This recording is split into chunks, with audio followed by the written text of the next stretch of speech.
Well, I'm cooking my breakfast, so I might get interrupted while I cover this, but okay, Brian.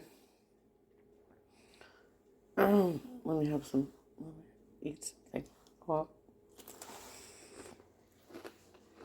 so you're gonna cover my local news, my local people.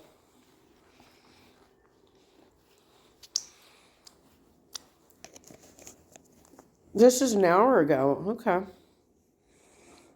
All right, let's go. Now we have Congresswoman Katie Porter. Thanks so much for taking the time. Absolutely. I'm excited to be talking with you again. You just announced your candidacy for the U.S. Senate. What would be your primary focus as senator? Why run for the U.S. Senate as opposed to where you are now in the House? Well, I think Washington is never been more beholden to special interests, and everyday Americans' concerns about Washington not working for them have just been growing. And so I think it's really important that we have leaders in the House and in the Senate who lead by example and being willing to stand up to corruption. I've never taken corporate PAC money, and I never will. And I'm one of a handful, but a half dozen of members in either body that doesn't take federal lobbyist contributions. I think I have a track record of oversight and of being willing to call out inept government officials and corrupt CEOs to fight for the American people. And I think given the stakes for our planet, for our democracy in Washington, we need to send our best warrior, especially from a place like California. Now, there's a concern. Hey,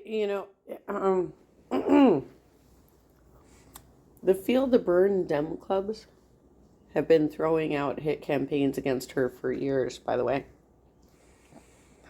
Because she's apparently not enough of a populist. She's not enough of a progressive, right?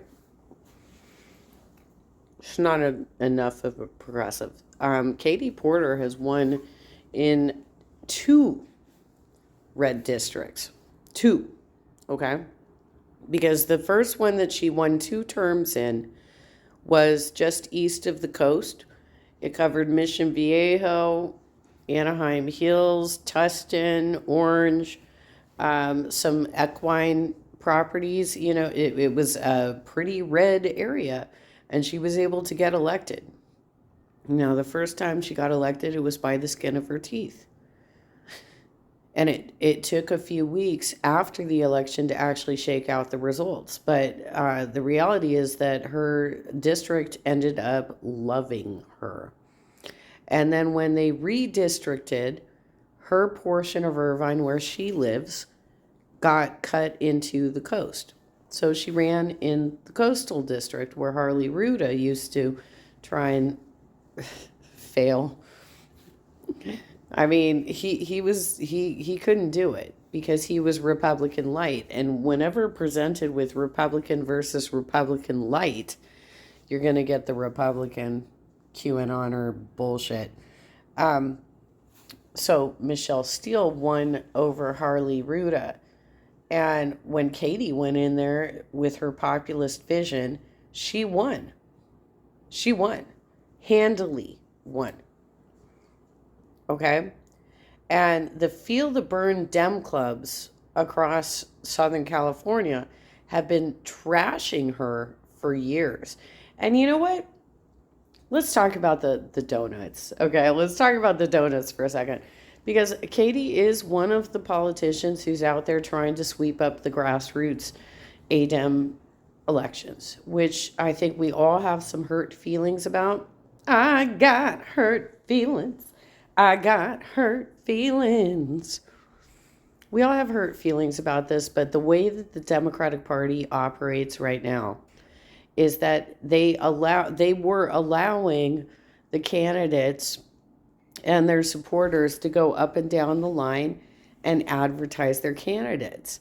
What Katie did was she went in and started handing out Krispy Kreme's donuts and asking the voters to vote for her slate. Technically it was allowed. It hurt some feelings, and it shouldn't be allowed. Electioneering should not be allowed. But I'll tell you, and I've already covered this on Facebook, the system that they have this year is so fucking confusing that I feel like the Democratic Party right now is anti-democracy, but I have all the hope in the world that Katie is going to be successful in her run for U.S. Senate.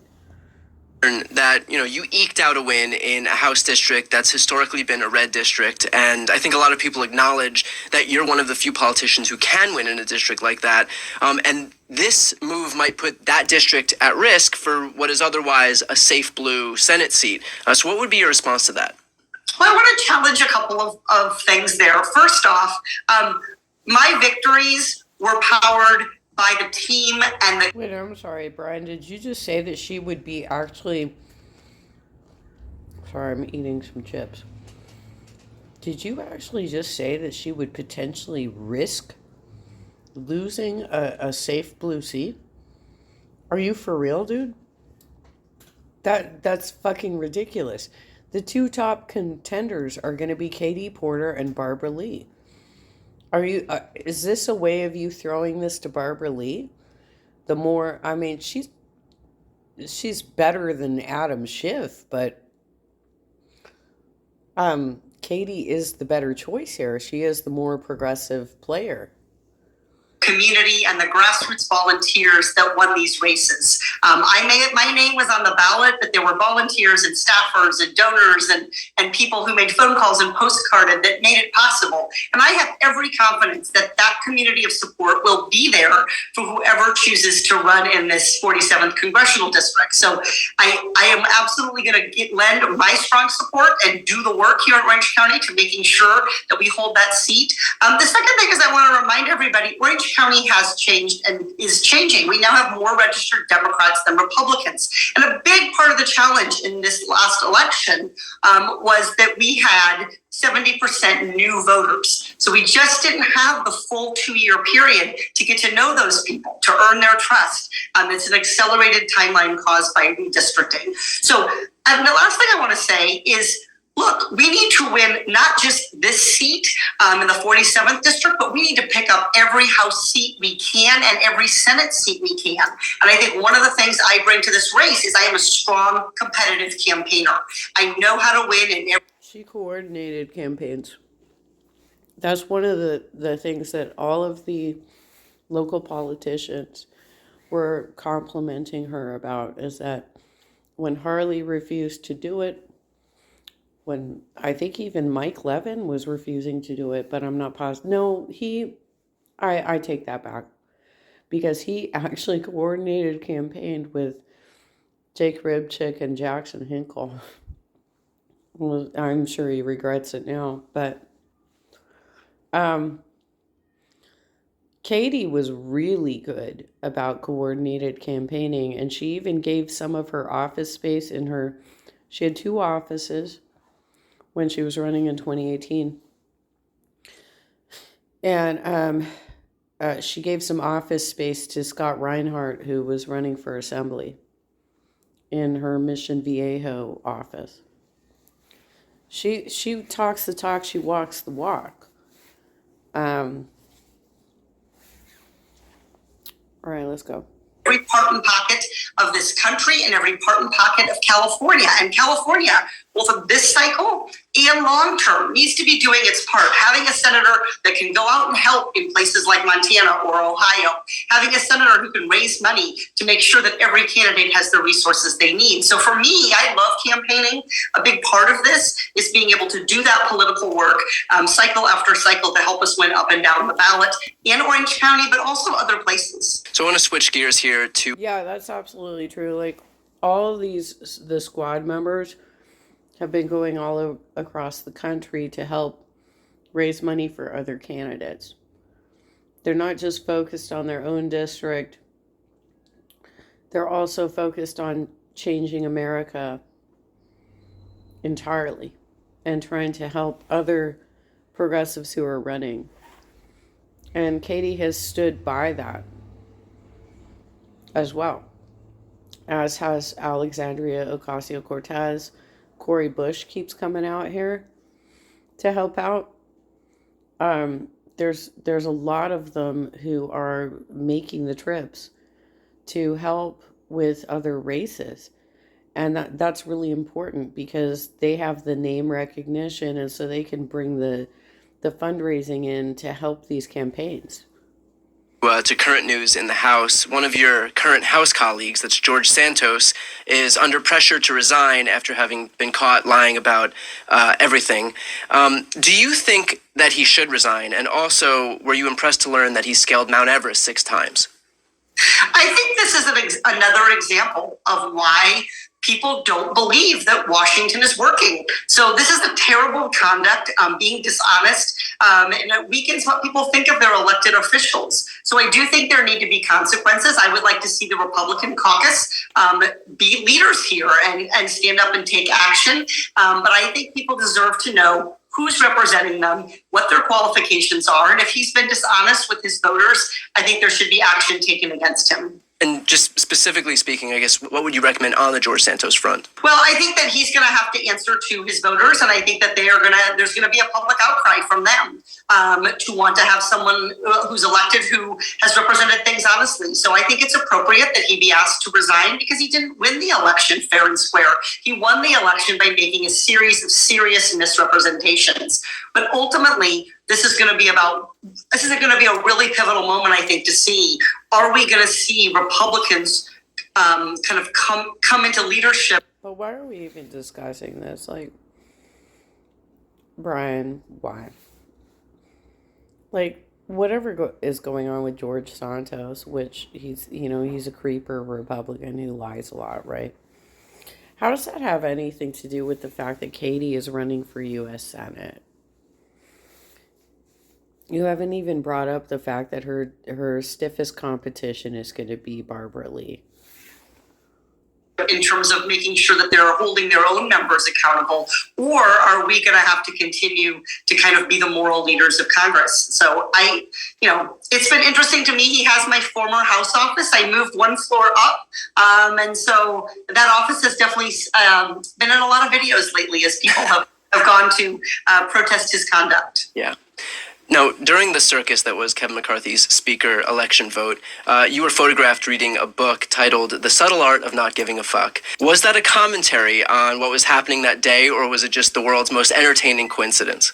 So I actually read a lot, and I've talked about this in the past on Twitter about what I like to read and highlighting authors. And so I actually had brought 3 books with me for the week, and I had one was on my iPad and 2 were hard print books, and I had finished them all because we had, as you know, 15 votes. So by the time I went to walk to the Capitol on that last night, I had no more books. And the prior couple days earlier, I had picked up that book at a little free library. Washington, my neighborhood, is full of little free libraries. So I picked up that book. It was the last one I had left. And I'm about 90 pages into it.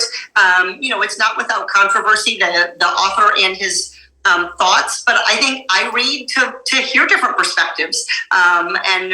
So it was kept me busy and kept me entertained and kept me learning during the speaker vote. Were you surprised to see the side by side of you reading that book and completely relaxed and just the mayhem that was happening on the Republican? I mean, we had that picture of one Republican lawmaker pulling back the mouth of another Republican lawmaker while he was trying to lunge at Matt Gaetz. Were you surprised to see that side by side? Well, I certainly was surprised to see that kind of conduct on the House floor. And I think it was an important reminder that we need to be modeling kind of calm conduct. We need to be drawing a contrast between the mayhem that the Republicans are bringing to this moment and the very unified, consistent, I think, powerful message we sent voting over and over again for Hakeem Jeffries. Okay, so on to some more serious stuff. We've got a battle looming in the House wherein Republicans will make lifting the debt ceiling conditional upon cuts to certain programs that include Social Security, Medicare, and Medicaid. Do you think that you'll have enough Republicans who recognize the danger in that move that would then vote for a clean debt ceiling bill that Democrats could introduce using a discharge petition? Oh, Hi, I'm Nicole Hockley from Sandy Hook Promise. I know this is hard to hear, but it's important. That Democrats could introduce. Well, here's the thing, with the whole debt ceiling thing, that's like a false argument because we already have MMT, modern monetization theory, for those of you who don't know what that is. That funds, especially like the federal budget for military. So we've already been, we have the best credit in the world. And the reason we have to raise the debt ceiling is because we don't want to default, right? So we have to be like, okay, no, we're going to be able to borrow more. We're going to extend more credit, right? And this is our situation because we actually give a lot to other countries. And it's usually in the form of like food.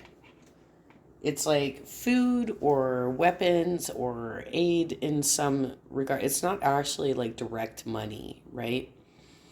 And but these all have monetary values. And this is something, when Hassanabi was covering the Andrew Callahan um, thing, and he was talking about the first woman coming after him for money, he was searching for the term, but it didn't come to him. It was not coming to his mind in the moment.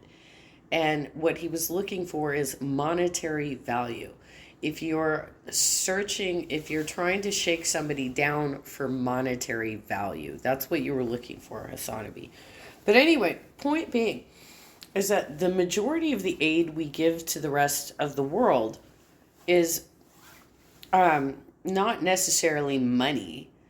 It can be something of monetary value, like food, right? And that's why I think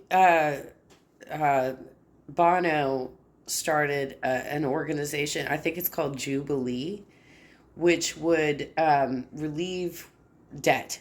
Like like the countries that are richer, like the U.S., would forgive the debt of these other countries. Of course, that affects our credit rating too. Like, so we have, a huge amount that we've borrowed on because we keep lending out money to other countries that are poorer than us. And that is what we should do as a rich nation. But this all gets confused by the Republicans because they don't understand how money works. Using a discharge petition?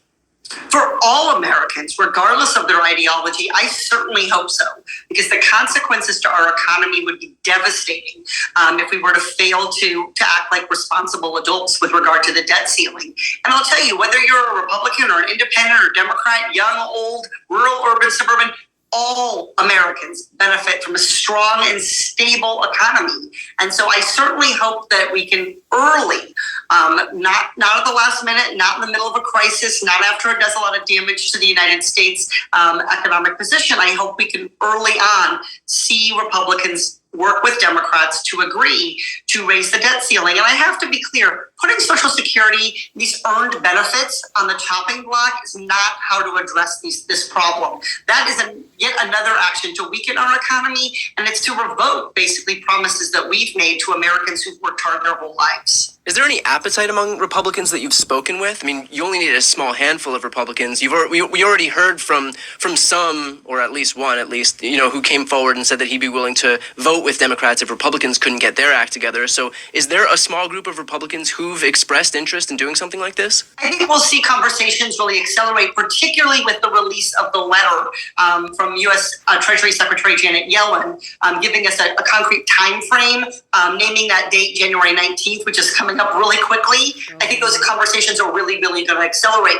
This past week in the House, we were very busy trying to stand up for some of our fundamental rights, including, the right to abortion was under attack, and the Strategic Petroleum Reserve. There was a lot of posturing there. And so I certainly hope that with that letter, those conversations start. And I would certainly want to talk to any Republican about why it's so important that we act with a unified front. Isn't it surprising that here we are, we're now in 2023, and we still have religious zealots trying to dictate what we do with our bodies? I mean, isn't this surprising to all of you that you still have religious zealots out there who don't understand medicine and how it can affect women, and you're still trying to suppress us?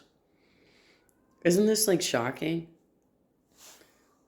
With regard to the U.S.'s global standing in terms of our economy. Do you have any hopes for bipartisan legislation that could realistically make it out of this Republican-led House? Or do you think that their priority is expressly not working with Democrats?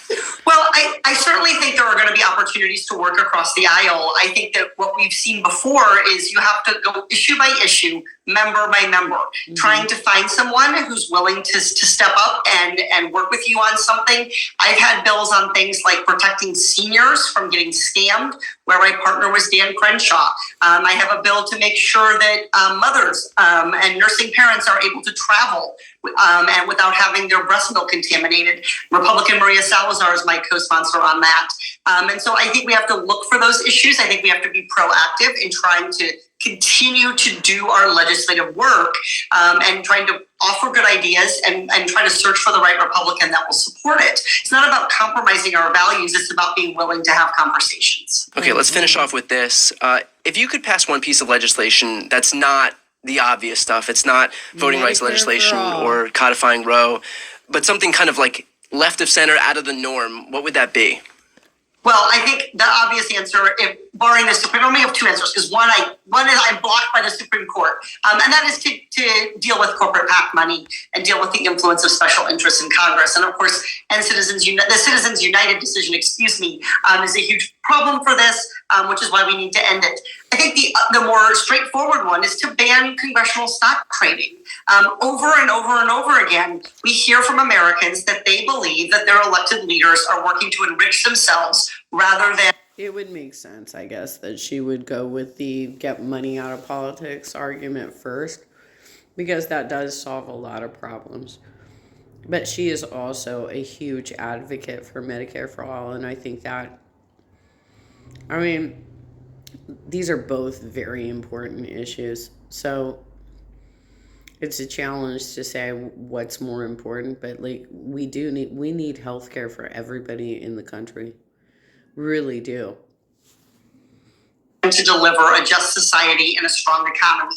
And so I was proud to join with colleagues who've already begun to introduce legislation on this Congress, and I was a real leader in pressing for it in the past. So I think we have to tackle the lack of trust in Washington, because without that trust in us, makes it all the more difficult for us to have conversations amongst us as Democrats, as progressives, but also across the aisle. I should also ask, how can we help your campaign? You can go to my Senate website, katieporter.com.